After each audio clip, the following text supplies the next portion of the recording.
Welcome back, children. Today we will learn the lesson Weathering the Storm in Ersama, written by Harsh Mandir, taken from your textbook Moments. Let's look at the introduction to the lesson. The story gives an account of the storm that hit the coastal town of Ersama in Odisha state in the year 1999. A young boy Prashant faced the fury of the storm and reached his village.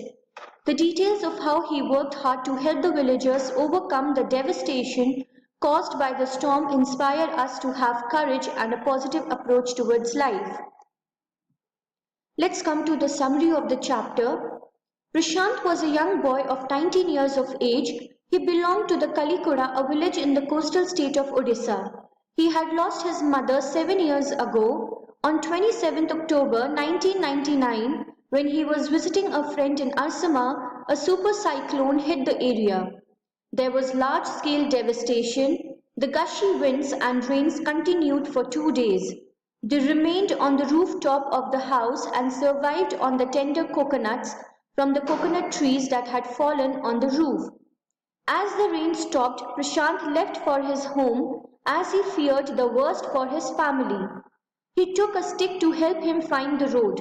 At times, he had to swim through the flood waters. On the way, he met two friends and their uncle, and the group moved together. They came across dead bodies of human beings and animals which floated with the current. As they crossed villages, not even a single house could be seen. Prashant's house was shattered too, and he saw the belongings hanging on the branches of the trees. He wept as he felt that he had lost his beloved. He went to the Red Cross shelter in search of his family. There Prashant met his maternal grandmother. She was elated or very happy to see him alive as they had not expected that he would have survived the storm. Prashant saw a crowd of 2,500 people at the shelter. Many had lost their families in the disaster. They were grief-stricken as the catastrophe had snatched everything. For the last 2 days they had survived on coconuts, but they were running out of stock. Prashant took control of the situation. He formed a group with some elders and young people. They forced the merchant to give them the stock of rice and were successful. After 4 days the crowd ate a meal. Then the group of volunteers cleaned the shelter and tended to the injured people. Prashant engaged the widows to work in the NGO named Food for Work. He engaged the children by arranging sports matches for them. The volunteers managed to set up foster families comprising of the widows, orphan children and lone men who would form a family and support each other. Like this, Prashant overcame his grief and learned to smile even in the face of adversities. Let's look at the line-by-line explanation of the chapter. Prashant was a native of a village in the coastal state of Odisha. On 27th October 1999, he was on a visit to a friend in Ersama, which is a small town in Odisha and a block headquarter in Jagatpura district. His village was at a distance of 18 kilometers from Ersama. He had lost his mother 7 years ago. That day, a strong storm gathered in the evening. Furious wind accompanied by continuous rain lashed the place. Screams could be heard as trees got uprooted and destroyed the houses as they fell on them. The water flowed with gush and swept away houses that came in its way. There was neck-deep water in his friend's house. As his house was a pakka house, it was able to resist the strong winds which blew at a speed of 350 kilometers per hour.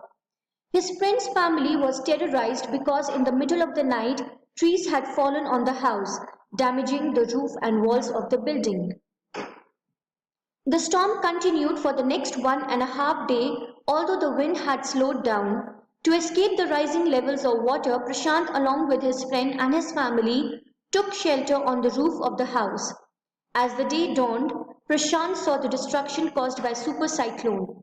As far as Prashant could see, he saw a cover of muddy brown water. There were the remains of shattered houses surrounded by the water.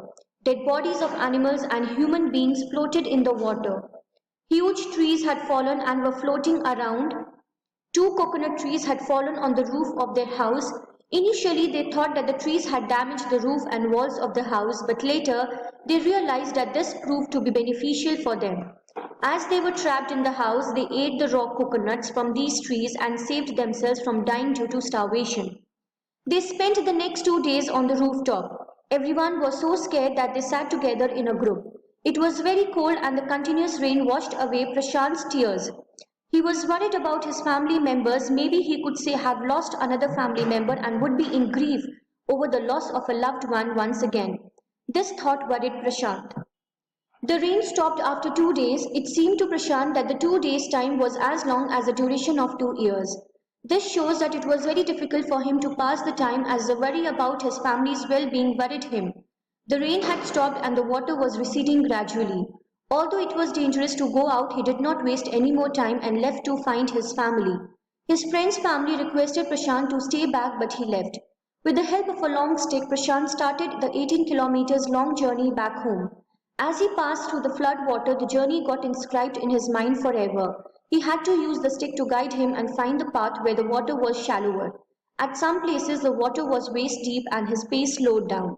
At some places, he lost a track of the road and had to swim to save himself from drowning. After some time, he was relieved as he got the company of two friends who, along with their uncle, were returning to their village. All of them proceeded together. As the group proceeded, they got to see horrible scenes.